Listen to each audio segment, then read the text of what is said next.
This is Fresh Air. I'm Terry Gross. Martin Amis is a member of England's most famous writing families. He's best known for his novels Money, London Fields, and The Information. The last two were bestsellers in the States. His father, Kingsley Amis, is best known for his satirical novel Lucky Jim. Kingsley wrote social satires and was known for his caustic wit and curmudgeonly personality. He was knighted in 1990, 5 years before his death. Now Martin Amis has written a memoir about being a writer who is the son of a writer. It's called Experience. Let's start with a reading from the opening chapter.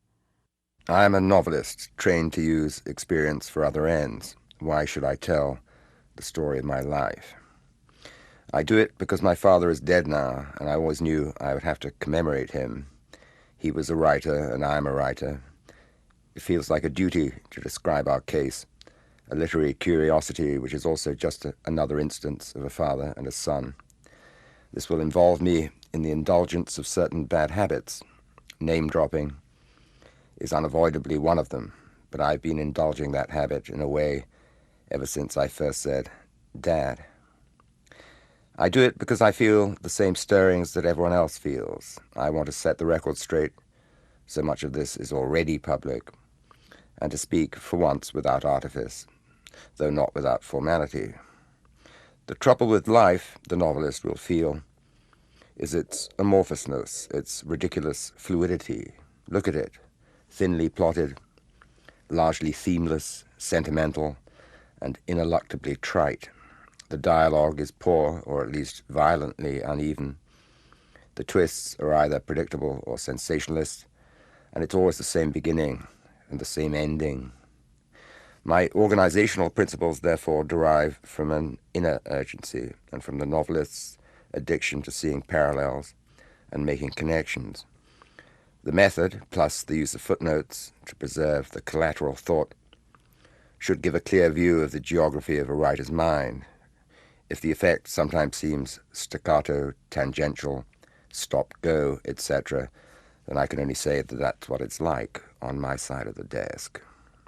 And I do it because it has been forced on me. I have seen what perhaps no writer should ever see, the place in the unconscious where my novels come from. I couldn't have stumbled on it unassisted, nor did I. I read about it in the newspaper. Martin Amis, what do you mean by that last line about reading about it in the newspaper? I had an affair with a married woman in the mid-'70s, and she later led me to understand that that the daughter, the two-year-old daughter she had, was in fact mine.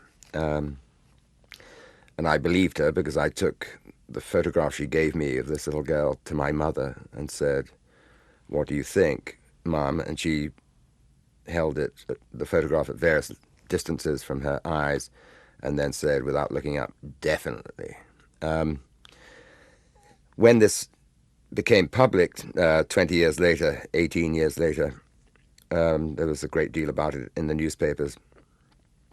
And the novelist Maureen Duffy wrote a piece saying that if you look at my novels, you can see that from this date on, in the mid-'70s, my novels became quietly obsessed with missing children, threatened children, misattributed children, vulnerable children. And when I read it, I felt completely defeated by this piece. I thought, I felt, as it were, busted by this piece. It seemed to me self-evidently true. And no novelist, you don't, what you write about comes from what's at the back of your mind, not at its forefront. You write about the things you don't know you're worrying about.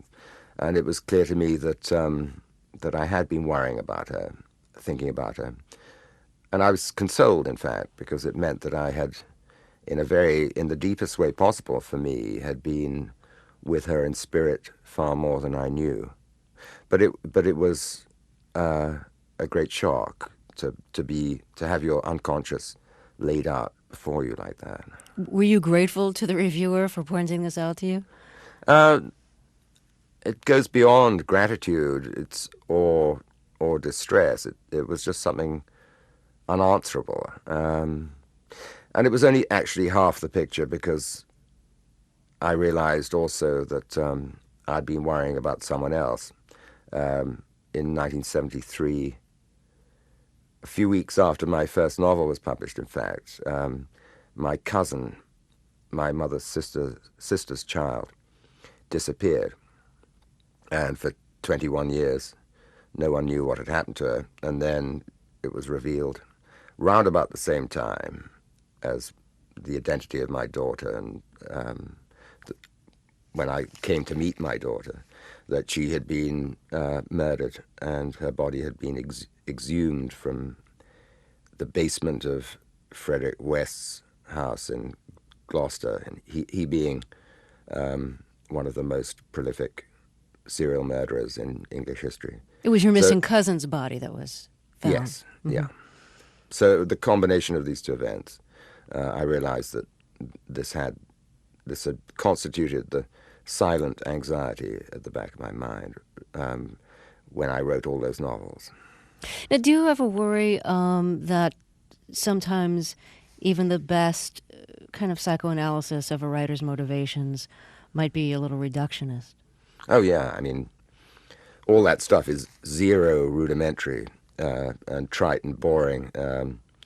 And I agree with Nabokov, who says that he rejects the whole world of Freud with its vicious embryos spying on the love lives of its parents.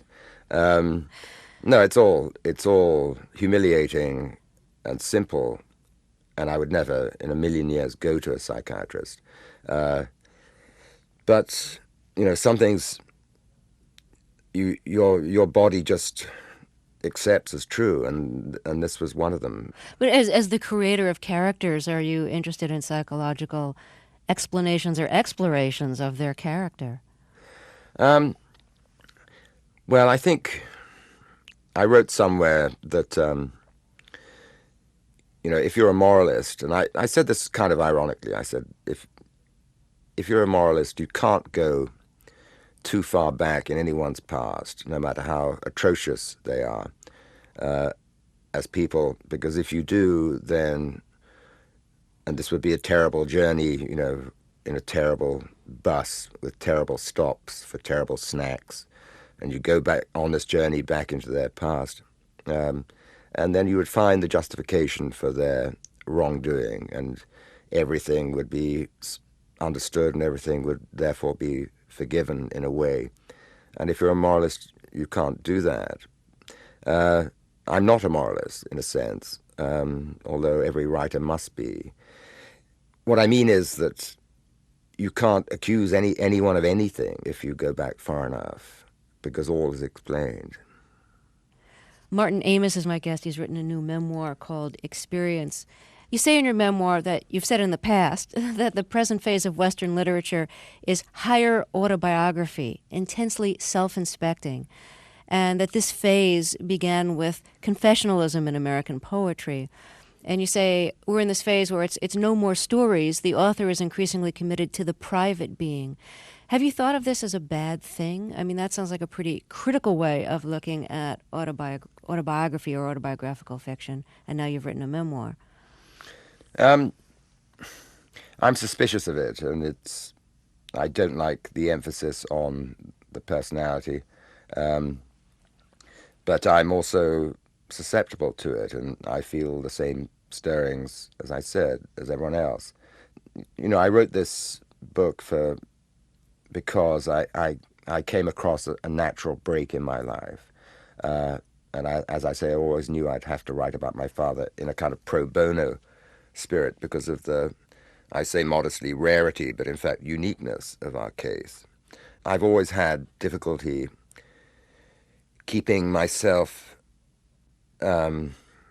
stopping myself from intervening between my novels and my readers.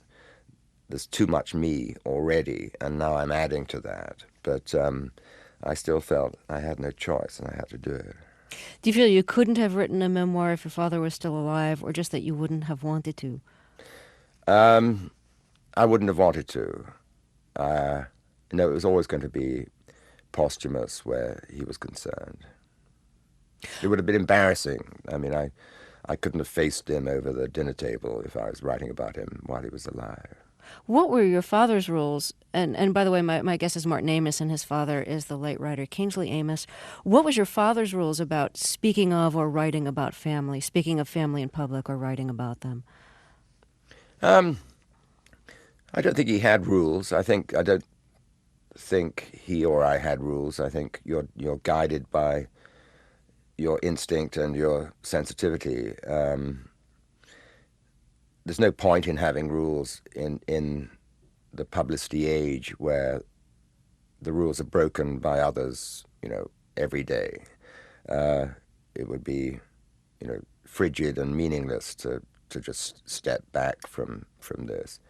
So he talked actually often mischievously to the press about me, for instance, and would be quite scathing about the next generation of writers. He, in his memoirs, he tended to stay away from personal things, but his novels, as I came to understand, were not autobiographical, but they were about how he was feeling. It's like a damage report or a thermometer reading to read someone's novels. You see what the state of their spirit, and that's evident, throughout his corpus. Your father wrote a memoir. What was in it about you? Did you read the book to learn more about how he felt about you? Of course, I wrenched it open and looked at the index first to see where I appeared. Uh, no, I make little walk-on appearances in his memoirs, but he called that book an allography, i.e., writing about others, and steered clear of personal stuff, I think, to preserve it for the fiction. Now, you said that your father was always honest about his literary opinions, and one of the things he said about you that's been quoted a lot is that you had a terrible compulsive vividness in your style. He said he can't even finish reading your novels, and, quote, "It goes back to one of Martin's heroes, Nabokov. I lay it all at his door, that constant demonstrating of his command of English." What was your reaction when you read that? I mean, on the one hand, your father felt he needed to always be honest about his feelings about books. On the other hand, he could have spared you by saying that he's your father and not your reviewer, and he doesn't have to offer public opinions about your writing. But he was incapable of fudging an opinion when it came to writing. And I always knew that about him and understood that about him. He thought basically, and he made it clear to me too, privately, he said, I think you're the best of a bad lot. That's high praise. Yeah, well, it is. And actually, at the highest praise he ever, when we were talking about the rarity of our case, he said, a father and son who are both some good, he said. And I was very moved to hear that, because that was high praise coming from him. But the big difference between him and me is that he was a poet as well as a novelist, and I'm just a novelist. So that all the things that you might reserve for your poetry, in his case, all his thoughts about the spirit and the soul and intense and careful use of words, all that goes into my prose, because there's no other channel for it. And that really is the central difference between us. Your father had a lot of phobias, including fear of being alone, fear of heights. What were some of the other driving phobias? Flying, trains, lifts. No, he had a rich array of phobias, which I haven't inherited so far. Have not? Have not. No. It's funny that a man with such strong opinions would be so timid when facing a train or just being alone. I know, and I was thinking back the other day to being in New York. We spent a year in America when I was a child, when I was 9, and we came to New York for the day and went up to the top of the Empire State Building. And I was in awe of this great glittering immensity beneath me, and was very puzzled when my mother said, or my father said actually on this occasion, he said that it was only the presence of his children that stopped him from screaming when he was on top of the Empire State Building. No, it was puzzling and a bit disturbing, but the great thing about parents and children, if all is well in the heart, is that you completely accept them, and you give it a minute's thought, and then you just accept it. You just accept your parents. You accept your children. That's the key to it. You know, another thing I find so paradoxical about your father's phobias is that he's somebody who appears to have been so critical of other people and yet so needy for them. Is that a contradiction? I think it's all of a piece, don't you? That you might, the fact that you need people around might build up a certain kind of resentment at your own weakness. But what about at their own weaknesses? I mean, it was other people who were so critical of. Well, he was critical in his letters and utterances. But, what would you have him do? We prize our writers for their candor. I wouldn't want him he didn't get on with my stuff particularly, but I wouldn't want him to fudge it and pretend that he did.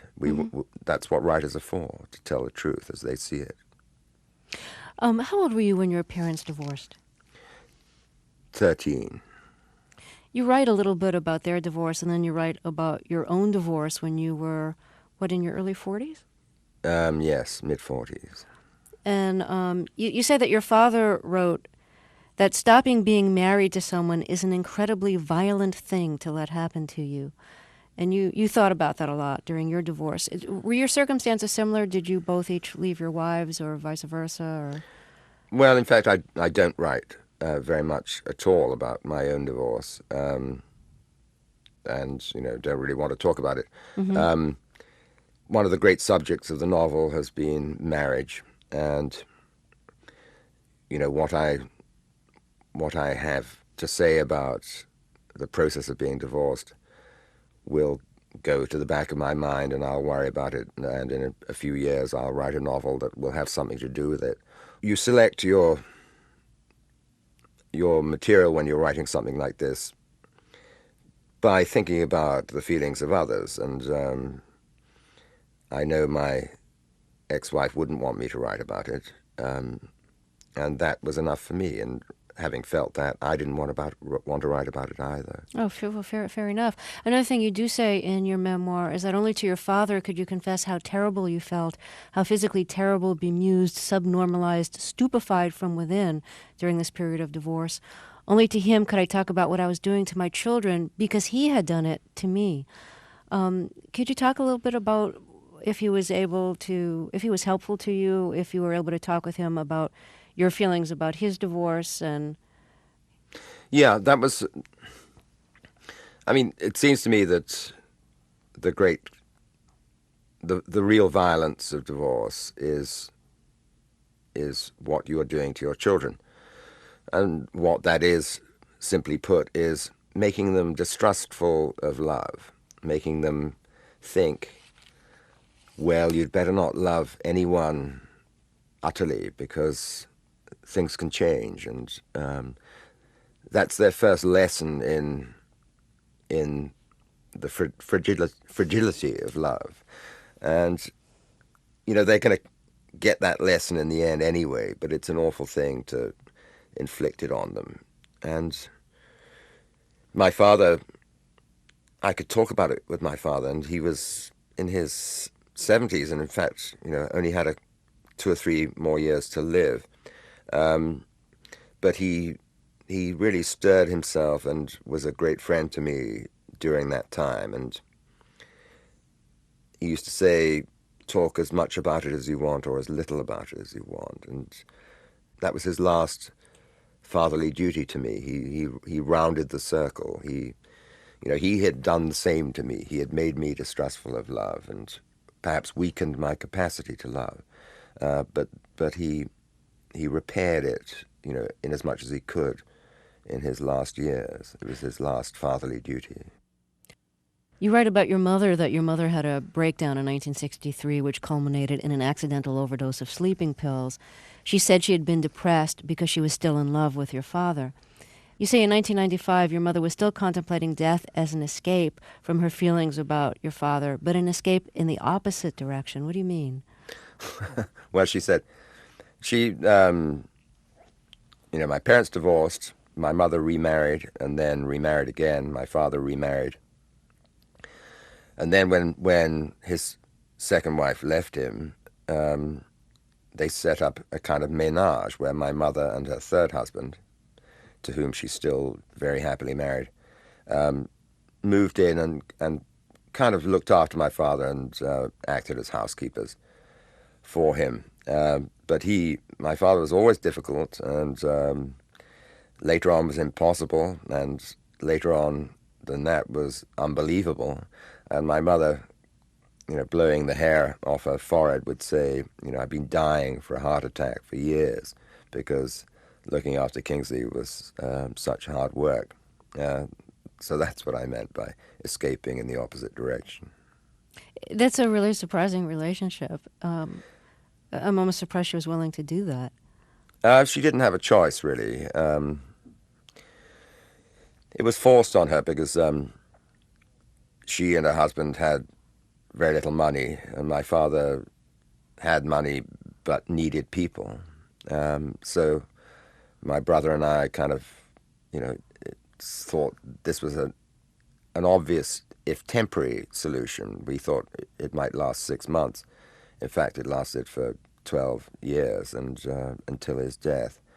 But that weird arrangements for weird people. They were always bohemians, and so a bohemian solution was the good one.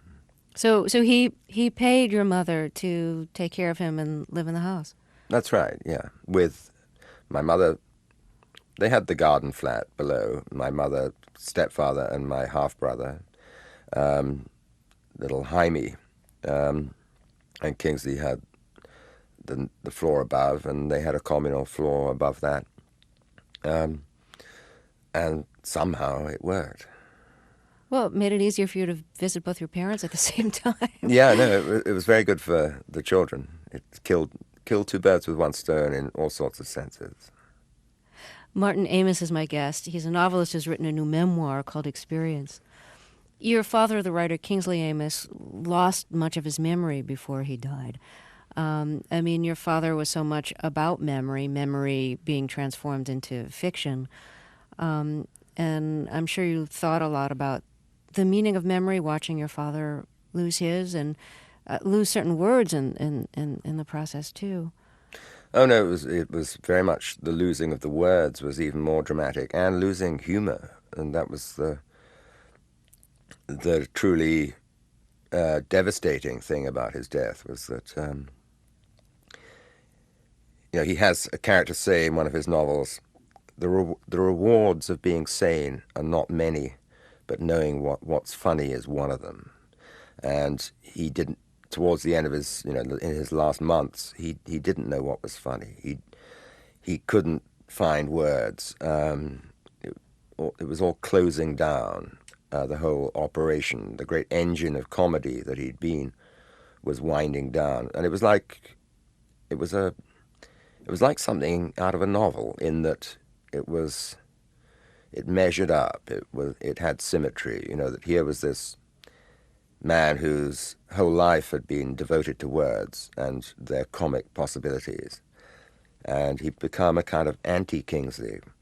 After he died, and in his last months, as I say, he was reduced to commonplaces and tautologies and the simplest forms of communication. After he died, I was given a typescript of a book he'd written in his last year or so called The King's English, which is about language and grammar and usage. and it almost gave me a heart attack because here was my father's voice again, and in fact, it's one of his best books. It's it's almost a memoir in itself about his love of language and the ways language can make you laugh, and it was published posthumously. There are so many parallels between your life and your father's life, in part because he was a writer, you're a writer. What did his death after the loss of so much memory make you think about facing your own death and possibly, being so transformed in the process, transformed like he was? Um, well, chiefly terror, of course. Right. And every time I, stumble over a word or can't remember how to spell something, I think it's starting. But parents, this is particularly true perhaps of fathers and sons. I mean, they teach you not with catechisms or little lessons. They teach you by example, and they even, as it turns out, teach you how to die. Um, I think Socrates said the task of philosophy is learning how to die.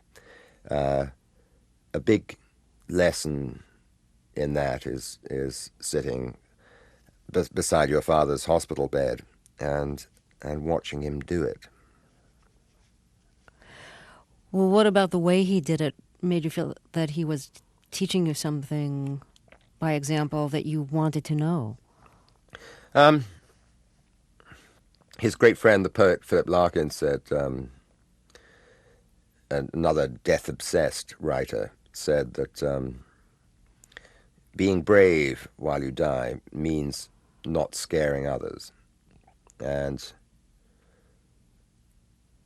I think that was the great lesson. My father had not much control over what his behavior and the things he said as he was dying, but he did a pretty good job of not scaring his children. There were some very alarming moments and always great suspense when you went to see him during those weeks. But he somehow managed that and died well. But I think one of the scary things is just watching somebody be so transformed before death, watching them be a different person because they don't have memory anymore. That's scary enough. Oh, it's very scary. And one of the hospitals he was at, the door to his room had a little glass window set into it, and I, like all his visitors, I'm sure, would peer in through that glass as if at a TV screen to get a kind of a trailer of what lay in store for you, because you had absolutely no idea what was going to happen during your visit, and you would take a deep breath and in you would go. But again, as I said earlier, it's acceptance is what marks the filial and parental relationship, and so even in extremis, you would accept it. When your father was dying, you say that you told yourself what you'd always told yourself. It's what all writers have always told themselves, consciously or otherwise. The things you feel are universal. Now, did that remind you to yourself that the things you were feeling were universal? Was that an attempt to help you deal with your feelings, knowing that they were universal? Or is that more about writing what you were feeling that... No, it was a moral worry, really, because the death of the father is a complex event. It's not just feeling sad, and I described the feeling when I was told by my mother that he was going to die, because till quite late on we thought he would persist in a sort of damaged way for some years.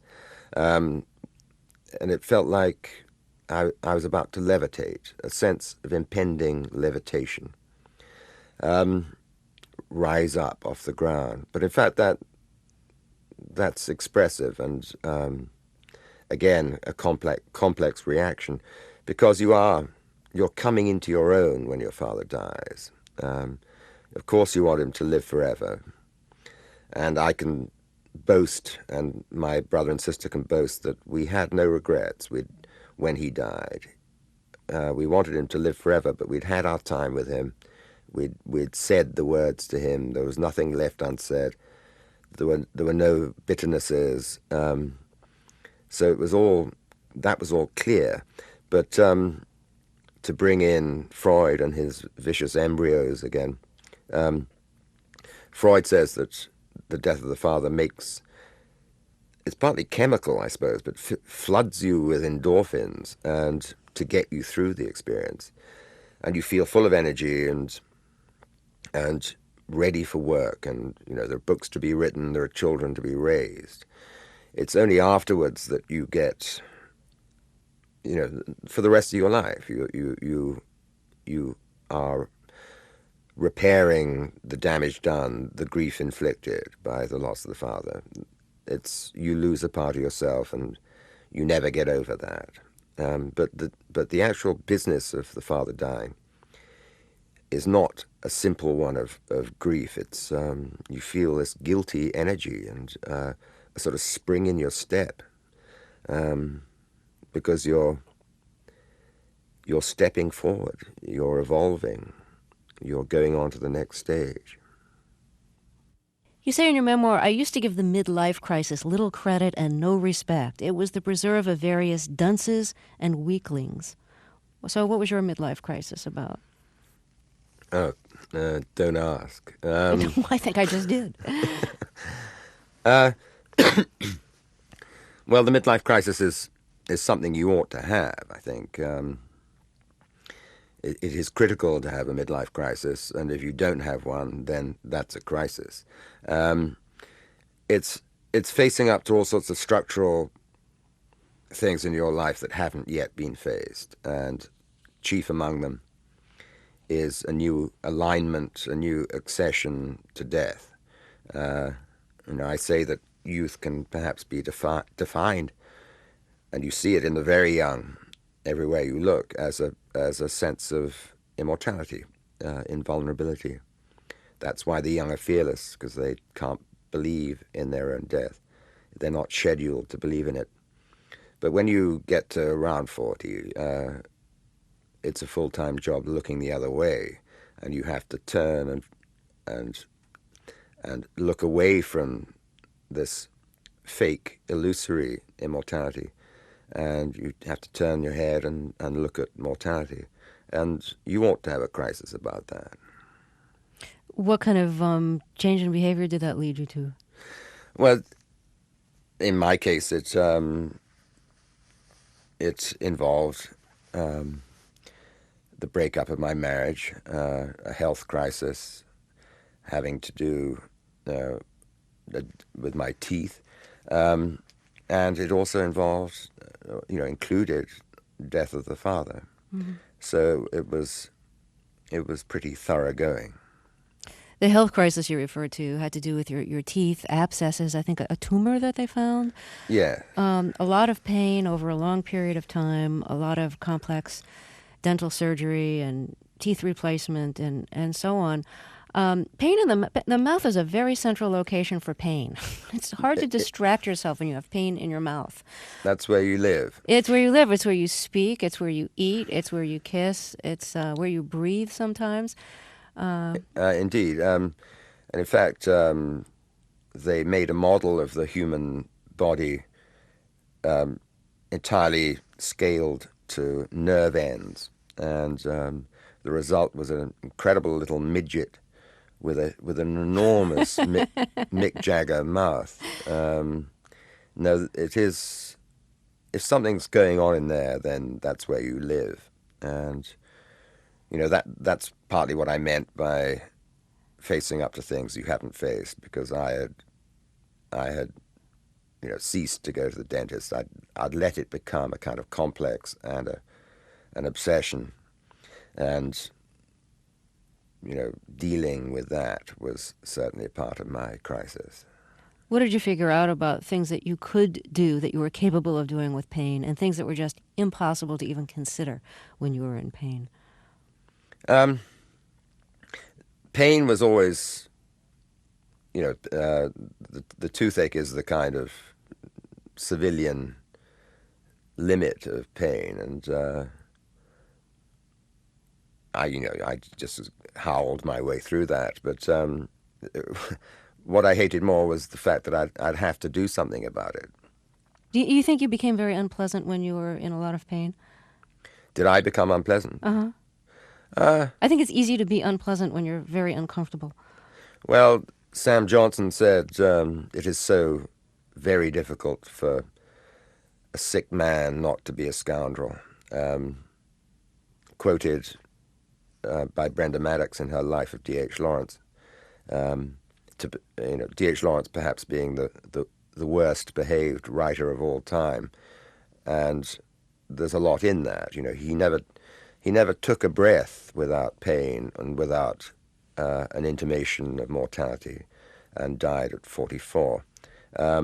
It is difficult for a sick man not to be a scoundrel, but I don't think it made me feel actually. On the contrary, I kept thinking, Christ, I've got to start being nice to people. It had more that effect, because you need them. You need their sympathy. Right. I want to get back to something you mentioned at the beginning of our talk, which you write about some in the book, and that is that you found out that you had fathered somebody who you were in a relationship with years ago. And I think you said the child was 2 when you found out. Yes. But the story was made public about 18 years later.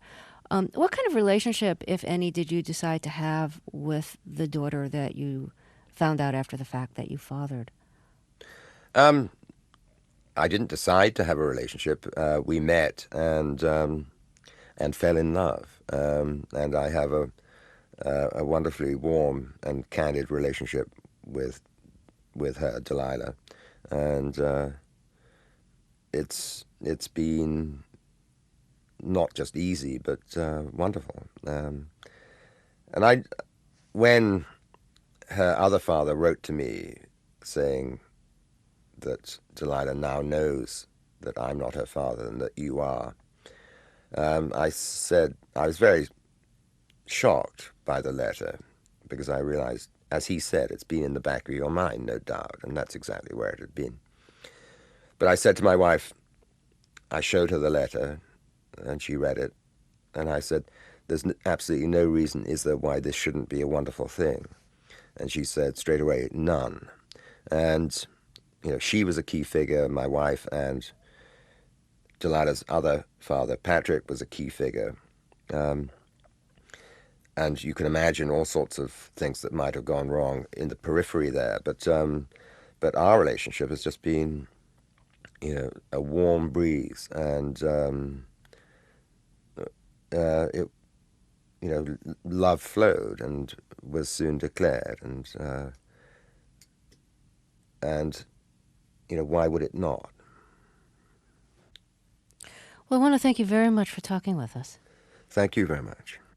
Martin Amis has written a new memoir called Experience.